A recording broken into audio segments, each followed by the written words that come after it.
Hello, friends, and welcome to episode 10 of Just Jenni Lee. I had recorded one. It ended up being a bit of a rant, and it's still kind of what I want to talk about, but I just wanted to be in my right space and in my right mind. And I'm in a much better space after I went to church and kind of laid things down, and I'm here back in the studio on this beautiful sunny afternoon, the day before my 50th birthday, the last day of my 49th year, and I'm really excited about that. So I came up with a phrase today, kind of while I was at church thinking about what I had been trying to say, and the phrase "let them touch grass" came to mind. And I know they're two kind of separate things, but I want to read off my phone, and then I'm wrapping this up. This is almost done. I've got to do a little bit of marker on the edges and maybe touch up a few spots. So that's almost done too.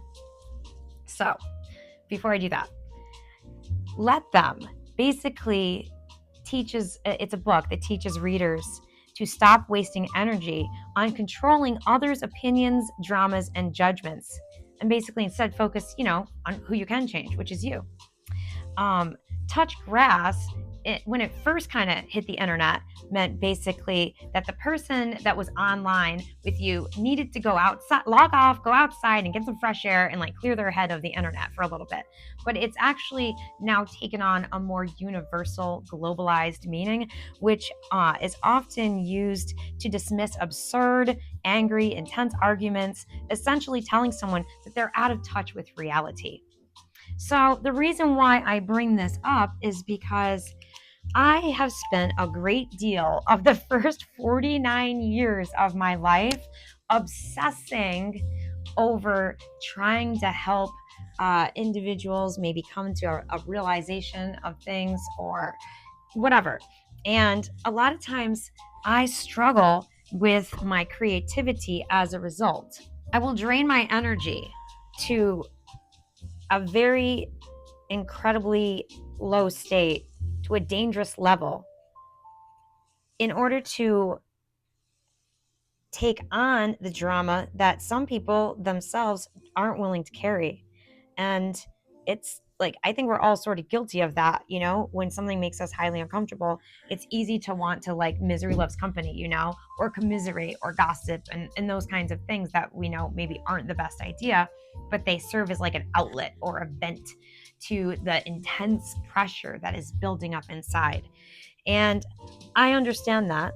And I do think that there is some validity to commiserating with someone, or letting someone, not commiserating, but to letting someone into your struggle. And maybe they have perspective, or maybe they have encouragement. I think that that's useful.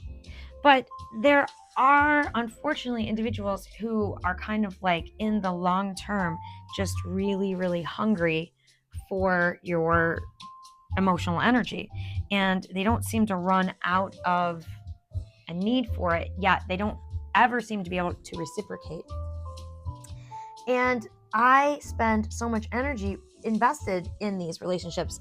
There's been several in my lifetime, I've got to come around this way, that I've had where I end up being more invested in the person's success than they are themselves. I think some of that is because I'm a perpetual teacher. I've played teacher my whole life. When my brothers were little, I loved to play school. That was my favorite thing in the world. I loved school. I loved to play school. It was my favorite thing. And over the years, I didn't teach in an elementary school, but I taught art classes, and I loved teaching so much. My favorite thing about teaching was really helping others find success in their efforts, and being able to somehow figure out how to convey information to somebody in such a way that they can digest it and learn from it and change or grow or develop a new skill or whatever. I don't know why that is so thrilling for me, but it just is, to watch someone's face light up. Now, I was really bright growing up, and I was in all the special classes and all that. That sounds like I have special needs, right? Back in the day, there were gifted classes. I don't know if they still have them, but I would be in all the gifted placement classes and all that sort of thing. But I have two brothers. One was actually decently bright, but maybe kind of lazy, actually a lot lazy. And the other one wasn't bright at all. He had severe learning disabilities when he was born. He was born with the umbilical cord wrapped around his neck twice, and he was blue, and they had to resuscitate him. And he actually really struggled with some cognitive deficiencies as a result. And so at a really young age, I was responsible for my brothers and their well-being, unfortunately. And I learned at a really young age how cool it was to see Jeremy's face light up when he might have a grain of recognition. And I'm talking young, like I was doing this 7, 8, 9 years old. And it would be so cool for me to get him to understand something, because it was hard. Like Jacob, he could do it. But Jeremy would like not get it. And if I could figure it out, so teaching became a game to me, a game of how do I figure out how best to teach somebody? Well, all that is wonderful, and all that to say that unfortunately, I just translated that to every human being in my life. Every human being, which is true that there's potential in every person, obviously. But if the person is not more invested in themselves than I am, unfortunately, I end up like swimming upstream. And I will give an example of my brothers, and they're both fine with me talking about this. I helped both of them overcome extreme alcoholism. And they tell me constantly how grateful they are. But my brother Jeremy, who's closer to me, the one who does have the learning disabilities, was really, really hardworking. He was very self-reliant, and he was very willing to be taught. And it was so surprising to me because I always felt like Jacob was the smarter one, and Jacob this and Jacob that. But when push came to shove, Jeremy was incredibly pliable and teachable. And he always had been. And it was just so shocking to me because I had worked, with playing school and house and doing all these things and helping him with even filling out applications. He couldn't really do any applications, paperwork. His reading level, his literacy level is really, really, really low, like really low. I think he might be able to communicate at a 6th grade level, maybe. And he's done well because he's such a hard worker. Like I would have never thought this kid who was sitting in the middle of the street, weeping, had lost his apartment, his girlfriend, his dog, his job, everything, would beg for help and then work his butt off. And eventually now he's like working in supervisor roles in the full-time job he's in. It's not the best apartment in the world. And he's single, and people might pity that. But compared to where he was coming from, he's doing fantastic. He was living in deplorable conditions, and he was, not healthy with his drinking.